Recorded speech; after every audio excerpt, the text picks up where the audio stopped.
নমস্কাৰ সূৰ্যমুখী ধাৰাবাহিকখনৰ আজি প্ৰথমখনতে দেখিব পোৱা গ'ল যে পৰিয়ে পেহীয়েকক কৈছে যে পেহী সোণৰ বিয়াখনটো হৈ গ'লে এতিয়া ভাবিছো আমাৰ ওচৰ চুবুৰীয়া মানুহখিনিক মাতি নামঘৰতে যদি শৰাইখন আগবঢ়াও সোণ আৰু শেৱালিও আশীৰ্বাদ ল'ব পাৰিব তেতিয়া পেহীয়েকে কৈছিল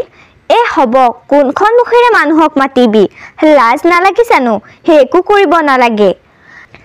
তেতিয়া পুৱতিও কৈছিল কি দৰকাৰ আছে এইবোৰ কৰাৰ এই বিয়াখনত আমি ইমান ইম্পৰ্টেন্স দিয়া গম পালে মানুহে আমাক কথা শুনাব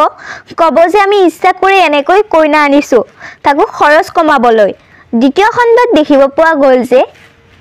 পৰিয়ে পুৱতিক কৈছে শেৱালিক চাহ একাপ দিয়াচোন তেতিয়া পেহীয়েকে কৈছিল পুৱতিয়ে কিয় চাহ দিব এতিয়া তাইহে আমাক ৰান্ধি বাঢ়ি খুৱাব লাগিব এতিয়াও চাগে শুয়ে আছে মহাৰাণীৰ উঠিবৰ হোৱা নাই গাঁৱৰ ছোৱালী সংস্কাৰটো একো নাইয়ে তেতিয়া মন্দিৰত ঘণ্টা বজা শব্দ শুনি পৰিয়ে কৈছে সংস্কাৰ আছে পেহী তেতিয়া পেহীকে মনতে ভাবিছে যে হে এনেকৈ নহ'ব মই কিবা এটা কৰিবই লাগিব গতিকে বন্ধু বান্ধৱীসকল আজিখনতে চাবলৈ খুবেই বেছি ভাল লগা হৈছিল গতিকে আপোনালোকৰ ৰং চেনেলত নিশ্চয়কৈ উপভোগ কৰিব ধন্যবাদ